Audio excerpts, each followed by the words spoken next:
बिहार में अब तक का सबसे बड़ा नक्सली हमला हुआ है।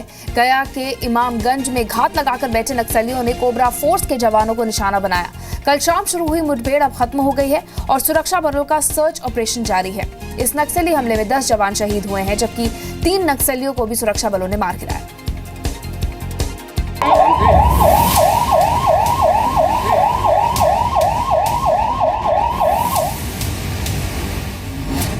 बिहार में अब तक का सबसे बड़ा नक्सली हमला।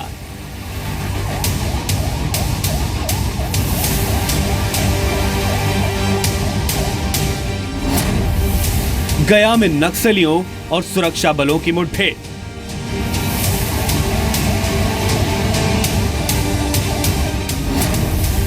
इमामगंज में नक्सलियों ने बनाया निशाना।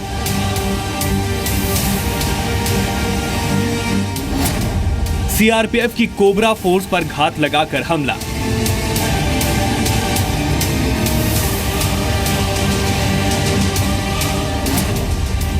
जवानों पर पहले गोलीबारी, फिर लैंड माइन्स ब्लास्ट। नक्सलियों और सुरक्षा बलों के बीच मुठभेड़ गया औरंगाबाद सीमा पर डुमरी नाला के पास हुई। सीआरपीएफ के जवान इस इलाके में 16 जुलाई से ही नक्सलियों की खोज यानी एरिया डोमिनेशन के लिए निकले थे। इस दौरान इमामगंज में नक्सलियों का सामना सीआरपीएफ की कोबरा फोर्स से हुआ। नक्सलियों ने सुरक्षा बलों को घेरने के लिए जबरदस्त तैयारी कर रखी थी। डुमरी नाला पर जब सुरक्षा बल पहुंचे तो उन्हें निशाना बनाने के लिए एक के बाद एक करीब 30 लैंडमाइन विस्फोट किए गए। चारों ओर से हमला होने के बावजूद कोबरा फोर्स ने मोर्चा संभाला और उनकी जवाबी कार्रवाई में कई नक्सलियों को गोली लगी।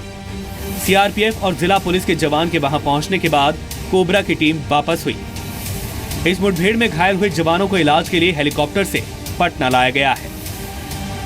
गया औरंगाबाद के बॉर्डर एरिया में घने जंगलों में मुठभेड़ हुई है। अभी वहां पर टीम कैंप कर रही है और अभी प्रारंभिक जानकारियां जो मिली है उसमें और भी जो कैजुअल्टी हुई है उसकी जानकारी लेने की कोशिश की जा रही है और अभी ऑपरेशन में लोग लगे हुए हैं। पटना से आईजी ऑपरेशन कुंदन कृष्णन भी गया पहुंच गए हैं और जवानों को पहाड़ और जंगल से निकालने की मुहिम संभाल ली है। राकेश कुमार, जी मीडिया, गया। और पटना से हमारे सहयोगी आशुतोष चंद्रा जुड़े हैं और जानकारी देने के लिए। आशुतोष, सबसे पहले अपडेट दीजिए, क्या सभी जवानों को वहां से निकाल लिया गया है? क्योंकि रात तक खबर थी कि 50 से 60 जवान अभी फंसे हैं जंगल में। देखिए, फिलहाल जो सूचना मिल रही है उसके मुताबिक जवानों को निकाल लिया गया है और अब छानबीन की जा रही है कि कहीं दूसरी जगह कहीं और भी आईईडी प्लांट किया गया है या नहीं किया गया है। ऐसी सूचना मिल रही थी कि कई और जगह है, चूँकि आईईडी प्लांट किए गए हैं, चूँकि 20 आईईडी ब्लास्ट किए गए थे, तो ये संभावित ये लग रहा है कि और भी जगह पर एक्सप्लोसिव छुपाए गए हैं और उसकी भी जांच पड़ताल, सघन जांच पड़ताल चल रही है। लेकिन जवान सुरक्षित निकाल लिए गए हैं।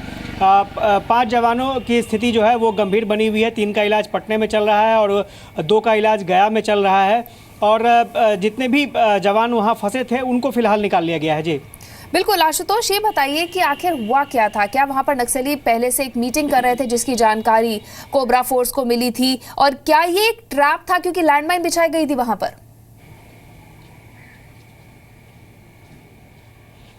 देखिए, ये जो 2 इलाका है गया और औरंगाबाद, दोनों नक्सल प्रभावित इलाका है। नक्सलियों की गतिविधि हमेशा यहाँ पर रहती है और चूँकि जो घटना हुई है वो बॉर्डर का इलाका था। जैसा सूचना मिल रही थी कि 16 तारीख से ही जो सीआरपीएफ के कोबरा पोस्ट के जो जवान थे वो सघन तलाशी अभियान में लगे हुए थे, नक्सलियों की टोह में लगे हुए थे और शायद ये बात नक्सलियों को गवारा नहीं गुजरा और उन्होंने पूरी तरीके से ट्रैप किया पहले जवानों को। और जैसे कि 20 ब्लास्ट आईईडी ब्लास्ट किए गए हैं, तो ये पहले से ही प्लानिंग था कि किस तरह से जवानों को घेरना है और जब फायरिंग शुरू होगी, फायरिंग भी हुई। और ये जो सूचना मिल रही है, एक सूचना के मुताबिक, एक अनुमान के मुताबिक लगभग 30 की संख्या के आसपास उस पर्टिकुलर जहां पर वारदात को अंजाम दिया गया है 30 की संख्या में नक्सली थे और उन्होंने चारों तरफ से घेर लिया था। और उनकी ये जो प्लान थी कि अगर फायरिंग में अगर वो नाकाम साबित होते हैं तो आईईडी ब्लास्ट किया जाएगा और उसके जरिए सीआरपीएफ के जो जवान हैं उनको नुकसान पहुंचाया जाएगा। और अमूमन फायरिंग के बाद शायद कई जवान बच निकले थे। यही वजह थी कि बाद में आईईडी ब्लास्ट किया गया और जिसमें कई जवानों की मौत होगी और टोटल जो संख्या निकलकर सामने आई है वो 10 की है। जी शुक्रिया आशुतोष जानकारी देने के लिए। तो 30 के करीब नक्सली वहां पर मौजूद थे, 3 को सुरक्षा बलों ने मार गिराया है।